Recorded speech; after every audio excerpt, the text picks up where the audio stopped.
Le surjet simple, également appelé over and over suture, est non pas un point de suture, mais une technique de surjet. Ça veut dire qu'on va commencer par faire un point, avancer en surjet le long de la plaie et ensuite fermer avec un point. On va l'utiliser principalement pour les anastomoses, que ce soit des anastomoses de vaisseau ou des anastomoses intestinales. Il va être très souvent utilisé. On va également l'utiliser lorsqu'on a besoin d'avoir des tensions égales des deux berges. Le fait qu'on passe à travers la plaie avec un fil toujours de manière symétrique, ça va nous permettre d'avoir une tension plus égale le long de la plaie. On évitera de l'utiliser dans les lacérations, sachant que c'est quelque chose d'assez occlusif. Ça ne permet pas un drainage de la plaie. Il est effectivement plus rapide et il utilise moins de fils. Par contre, c'est vrai qu'il est moins esthétique parce qu'on peut moins adapter les berges entre elles. On a également un risque de déhiscence qui est accru vu qu'on peut moins adapter les berges. Et enfin, on a un risque de transmission d'infection dû au fait que le fil est continu qui est plus important. Enfin, il faut limiter la longueur de ce surjet parce que si il casse à un endroit, toute la plaie va être défaite. Du coup, on préconise de mettre des points au milieu du surjet au fur et à mesure. On essaye de l'utiliser avec le fil le plus petit possible et du coup le surjet simple peut se faire avec du 2, 3, 4, 5, 0 comme on a vu. Mais on vous propose de commencer avec des fils comme du 2-0 qui sont plus faciles à maîtriser. Maintenant que vous savez de quoi on parle, on va pouvoir le voir en détail, comment il est, et après on passera à la pratique. Donc si vous êtes prêts pour le voir en détail, c'est maintenant. Voilà à quoi ressemble un surjet simple. On remarque qu'ici, les berges, comme d'habitude, doivent être alignées, qu'il n'y a pas de décalage, pas d'invagination ou pas d'évagination. On remarque que la tension est équivalente tout le long de la plaie et il y a des points de suture tout le long de la plaie. Et on remarque également la fin d'un brin est à la même hauteur que le début de l'autre. On remarque que la distance entre chaque brin ici est équivalente et qu'il y a un alignement en haut sur la berge distale et en bas sur la berge proximale de tous les brins. Au niveau des distances, on remarque que les brins sont légèrement plus rapprochés que pour le point simple, car ici on est dans un surjet simple et donc les points sont plus rapprochés. Au niveau des nœuds, on doit avoir un nœud à chaque extrémité. On remarque qu'ici, le nœud est un peu particulier car il n'y a qu'un seul brin, car le deuxième brin a été utilisé pour faire le surjet.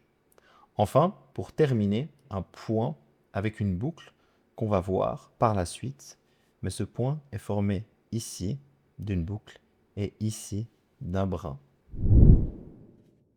Pour faire le surjet, on remarque qu'on va commencer avec un point simple ici, puis on va nouer. Suite à ça, on va couper qu'un seul des deux fils, puis continuer à faire des points simples sans nouer à la fin. C'est ce qui va nous donner cette forme légèrement parallèle de brin, même si les passages vont être faits droit sous la plaie. Une fois arrivé à la fin, on va utiliser le dernier brin comme chef-court pour former notre nœud, ce qui va nous donner notre nœud avec une boucle. On va ensuite couper les fils et on remarque que les nœuds sont sur le bord de la plaie comme ils doivent être. Maintenant que vous savez et vous voyez à quoi ils ressemblent, on va pouvoir le faire en pratique. Ok, maintenant on va passer au surjet simple. C'est la première fois que vous allez faire non pas un point où vous avez un nœud à chaque fois, mais un surjet où vous allez pouvoir aller d'un côté à l'autre de la plaie directement. C'est parti. Lorsque vous faites un surjet simple, vous allez devoir commencer par un point simple. Le point simple, vous avez déjà vu, c'est exactement la même chose. Le point simple, lorsque vous faites le surjet simple, vous n'allez pas le faire au milieu, comme on a vu pour les autres techniques, mais sur le côté. Ici, étant donné que l'incision est horizontale et que je suis droitier, on aura tendance à faire un surjet de droite à gauche. Si vous étiez gaucher, vous auriez pas dit de gauche à droite. Si l'incision était verticale, vous seriez parti du haut vers le bas. Vous allez maintenant commencer par faire un point simple. Comme on a appris, vous soulevez la berge distale en passant l'aiguille, puis vous pouvez faire en une ou deux morses le passage sur la berge proximale. Vous récupérez l'aiguille sans toucher la pointe, puis avec le porte-aiguille. Ensuite, vous utilisez votre technique de tirage préférée. Le fil est assez long, donc il est bien de faire la technique avec la poulie. Puis enfin, vous allez nouer pour faire un point simple. Tournez 2 tours autour de votre porte-aiguille. Inversez le sens des mains. Mettez le nœud sur le côté. Puis reprenez une boucle en changeant le sens. Voilà. Vous pouvez même, vu qu'on est avec un monofilament, rajouter 2 nœuds pour terminer votre point. Ce qui est maintenant, c'est de découper avec les ciseaux maintenant un seul des deux fils, parce que si vous découpez le chef long, vous faites simplement un point simple. Il est donc important de couper uniquement le chef court et pas le chef long pour éviter de faire simplement un point simple si vous coupiez également le chef long. Donc maintenant, vous êtes prêt à attaquer le surjet simple. Vous allez donc faire un point à côté de votre point simple. Donc vous prenez de nouveau votre aiguille en front hand et vous allez piquer légèrement plus proche que si vous étiez sur un deuxième point simple. C'est justement le surjet qui demande de piquer légèrement plus proche. La technique est toujours pareille. Vous soulevez la berge distale, puis vous passez jusqu'à la berge proximale en évitant toujours de pincer la peau. Une fois qu'on est arrivé quasiment à la sortie de l'aiguille dans la berge proximale, on va pouvoir récupérer l'aiguille de manière à faire ce qu'on appelle un Cambridge twist. Donc pour faire ce fameux Cambridge twist, vous allez sortir l'aiguille, mais pas complètement. Vous allez la prendre avec la pincette, puis une fois que vous aurez l'équivalent du 2/3, vous pourrez la prendre avec les morts de votre porte-aiguille. Et ce qui est intéressant maintenant, c'est de twister votre porte-aiguille. Ça veut dire que vous allez le tourner à 180 degrés pour réadapter la pointe à l'entrée dans la peau. Vous remarquez ici que le porte-aiguille est complètement tourné pour justement permettre à l'aiguille de tourner également. Et ça va vous permettre de diminuer les nœuds dans votre surjet. C'est normal de ne pas encore avoir ces petits traits que vous voyez lors d'un surjet simple, et ça va arriver maintenant. Ces petits traits, ils vont pas se faire quand vous passez sous la plaie, mais ils vont vraiment se faire lorsque vous passez de la berge proximale à la berge distale. Vous allez maintenant tirer le fil, très important, avec votre technique préférée. Puis, en passant de la berge proximale à la berge distale, ici, vous allez remarquer que lorsque j'arrive de l'autre côté de la plaie, il y a un pont qui va se former. Vous voyez, c'est ça qu'on veut avoir lorsqu'on a un surjet. Vous remarquez que ici, le premier n'a pas eu de pont parce que le nœud était posé sur la berge distale. Si le nœud avait été posé sur la berge proximale, ça aurait fait également un pont. Mais ici, j'ai décidé de mettre le nœud sur la berge distale, ce qui fait que le premier point n'a pas été un pont. Vous remarquez également que là-dessous, vous avez le fil qui va passer dessous. Donc on s'imagine bien que de cette partie-là à cette partie-là, il y a un fil qui passe dessous. Et le pont se forme vraiment quand on passe de la partie proximale à la partie distale. Maintenant, on va continuer à faire le même mouvement pour terminer la fermeture de la plaie. D'accord, donc maintenant nous allons pouvoir continuer le surjet simple. Donc comme d'habitude, vous piquez distalement à équidistance du dernier point et à peu près 5 mm du bord. Puis, vous ressortez. Vous remarquez que de manière générale, on a tendance à sortir un peu plus loin de l'endroit où on sort. Mais ça, vous pouvez tout à fait adapter. À chaque passage, vous tirez le fil, puis vous faites le fameux Cambridge Twist en tournant l'aiguille à équidistance, 5 mm.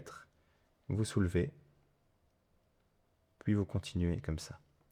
Ce qui est important, c'est que vous remarquez que le fil ici est assez abondant, et ça risque d'être le cas souvent lorsque vous suturez.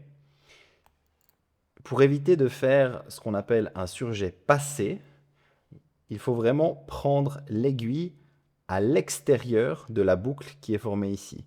Si vous prenez avec le porte-aiguille à l'intérieur de ce dernier, vous allez justement faire ce qu'on appelle un surjet passé. Ce n'est pas ce qu'on veut. Ici, on fait un surjet simple. Donc, assurez-vous toujours d'écarter la boucle. Là, j'exagère volontairement le mouvement pour que vous puissiez prendre uniquement l'aiguille ici. Que vous n'ayez pas le risque de faire un surjet passé. Vous remarquez que ici, j'ai décidé de tirer le fil avant de repositionner mon porte-aiguille. Ce n'est pas grave, je peux le repositionner après coup, faire le Cambridge Twist et continuer mon surjet.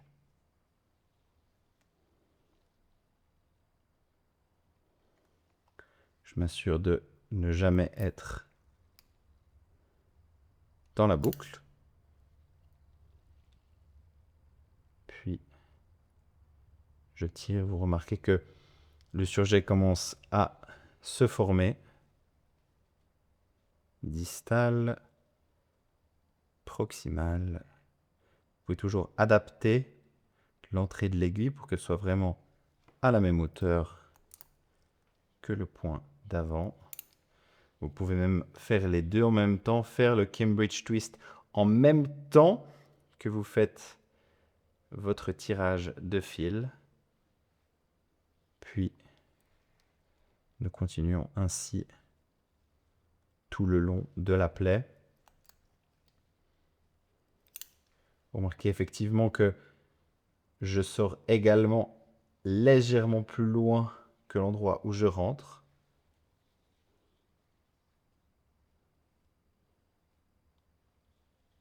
J'essaie donc d'adapter ça à chaque passage pour que le surjet ait l'air aussi le plus régulier possible. Je perds légèrement ici de la courbure car je fais volontairement des points assez serrés. Et vous remarquez que à partir du moment où je déplace légèrement mon point et que je ne respecte plus la distance, on a une différence d'angulation qui se forme directement. Alors bien sûr, c'est pas grave parce que on est ici pour apposer les berges de la plaie, et tant qu'elles sont apposées, c'est ce qui compte. Mais au niveau esthétique, c'est toujours important d'avoir une régularité dans le travail que vous faites.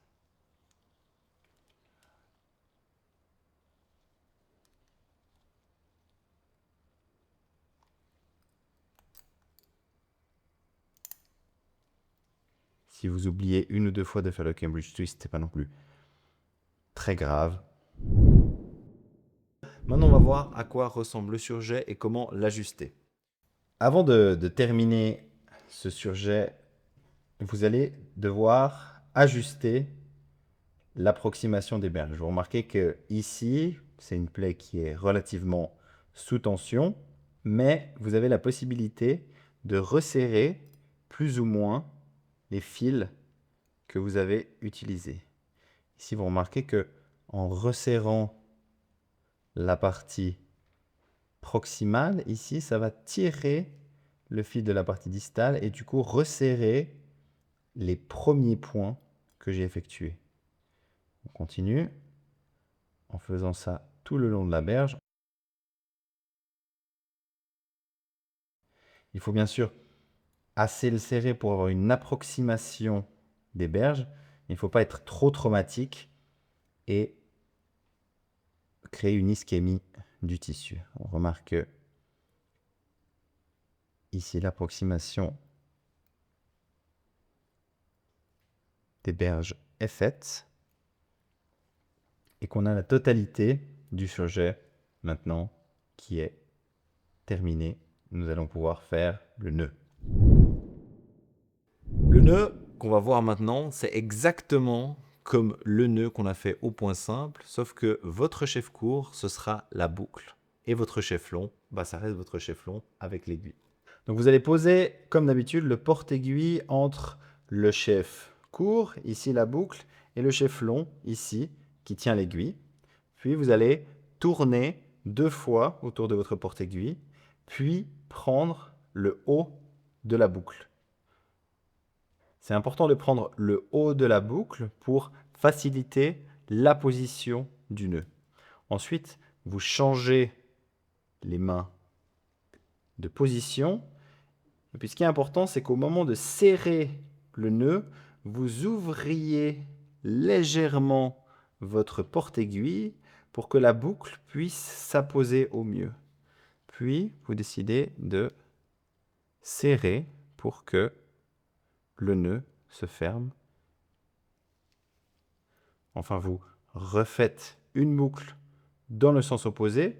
Vous prenez toujours le haut de la boucle, vous le serrez, vous passez à travers le nœud, puis vous ouvrez la boucle avant de serrer. Vous ouvrez, le porte-aiguille, bien sûr, avant de serrer la boucle. Puis, une dernière fois, un tour. Prenez le haut de la boucle, passez à travers, ouvrez à nouveau le porte-aiguille pour finir de fermer la boucle. Puis, pour de la sécurité, nous allons terminer. Vous remarquez que si, par exemple, je décide de prendre la boucle trop sur le côté, et puis que j'essaie de passer, ça va me créer une sorte de double boucle un peu bizarre. Donc, c'est toujours important d'ouvrir le porte-aiguille, puis de passer tout le fil à travers. Donc, comme pour les autres points, on va ici décider de couper le chef long et le chef court pour avoir environ 1 cm. Donc ici, on vient couper le fil et sécuriser l'aiguille dans un endroit visible. Souvent, on a bien sûr la redonner. Puis, si jamais vous estimez que la boucle est trop longue, vous pouvez tout à fait couper la boucle. Voilà, pour avoir 3 brins qui sont de la même distance. Maintenant, on va pouvoir revoir ce qu'on avait vu à l'auto-check. Donc voilà, on a maintenant un surjet simple qui est terminé. On remarque que les berges sont quasiment toutes apposées. On remarque ici qu'il y a quand même des petits espaces dus principalement aux pattes de suture qui est mis sous forte tension, ce qui est très rarement le cas lors d'une suture cutanée en clinique. Vous aurez des peaux qui sont bien plus souples. Vous remarquez qu'il n'y a pas d'invagination, pas d'évagination, qu'il n'y a pas de décalage. Vous remarquez aussi qu'il y a des points tout le long de la plaie, mais qu'on remarque qu'il y a cependant quelques manques de régularité, ce qui peut arriver lorsqu'on fait un surjet. On remarque que ici, la distance sur les berges proximales et distales ne sont pas tout à fait respectées. On remarque que certains fils sont plus obliques que d'autres. Et bien sûr, très important, on remarque que les points ici sont plus proches que que lorsque vous faites des points simples, on a à peu près ici 4 mm, voire un petit peu moins de distance. Et enfin, on a un nœud de chaque côté qui referme le surjet simple. Et enfin, les nœuds sont bien sûr pas situés sur la plaie. Voilà, maintenant on va retirer notre surjet simple. Lorsque vous retirez le surjet simple, vous allez devoir couper un pont sur deux, mais également couper l'endroit où vous avez fait le point pour l'enlever comme un point simple. Alors ce qu'on va faire, c'est qu'on va toujours prendre le nœud, puis couper ici, à la base d'un endroit, puis couper l'autre base pour s'assurer de pouvoir retirer entièrement notre point final. Et ensuite, vous allez devoir couper 1 sur 2 afin de vous assurer que tout le fil sorte du surjet.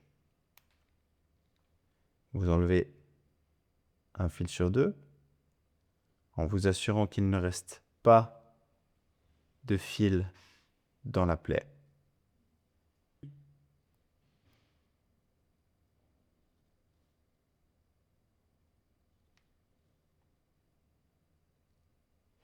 Puis lorsque vous arrivez au nœud final, comme pour l'autre nœud, vous découpez les deux bases, vous retirez le nœud et enfin vous avez retiré votre surjet simple. Ok, maintenant ce qui va être important, c'est que vous ne serez pas forcément la personne qui va faire un surjet et vous serez peut-être la personne qui va assister lors d'un surjet. Et c'est pour ça qu'on va vous montrer comment assister lors d'un surjet simple. Donc lorsque vous devez assister à un surjet, vous avez plusieurs possibilités de tenir le fil. La première et la plus instinctive, c'est de pincer entre le pouce et l'index. Ça vous donne une bonne mobilité, mais vous avez quand même moins de force. Une autre technique, c'est de l'empoigner dans la main directement. Avec ça, vous avez bien sûr plus de force, mais vous êtes quand même moins mobile. Un entre-deux serait de poser votre doigt, puis de maintenir la force avec le pouce ici. Comme ça vous permet d'avoir une bonne force, une bonne tenue, une bonne mobilité, et ça vous permet également de ne pas trop avoir de douleur au niveau du doigt, parce que quand on a tendance à le tenir comme ça a tendance à beaucoup plus nous cisailler que si on tient le fil par le bout du doigt. On va maintenant voir à quoi ça ressemble. Lorsque vous faites un surjet et que quelqu'un vous assiste, l'assistant va devoir prendre la partie du fil qui va permettre de libérer l'espace de suture. Et ça, c'est toujours ce que vous devez avoir en visuel lorsque vous assistez. C'est que la personne qui suture ait l'incision la plus nette possible. La personne va donc pouvoir suturer. Puis, ce qui est très important, c'est que vous suiviez la suture lorsque vous assistez. C'est-à-dire que vous devez garder une certaine tension lorsque le fil se tire, puis suivre l'entrée du fil tout le long jusqu'à arriver tout au bout, puis reprendre de l'autre côté, comme ceci, pour que le champ soit toujours visible pour l'opérateur, et puis que le fil ici soit bien dégagé, et vous pouvez continuer comme ceci.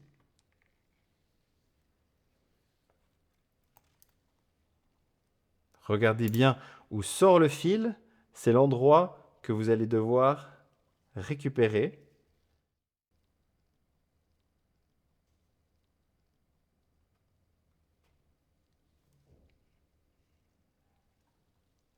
puis tenez à nouveau.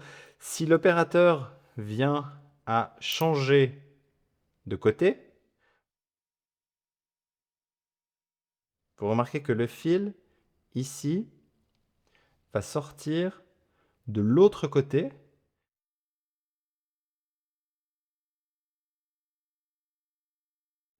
Et donc, vous allez suivre le fil comme vous le faisiez d'habitude. Mais cette fois-ci, vous allez le reprendre de l'autre côté pour pouvoir continuer le surjet. Et ainsi de suite.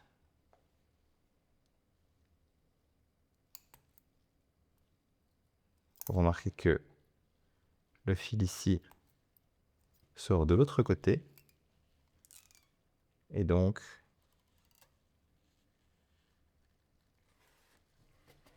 le fil sera repris de l'autre côté.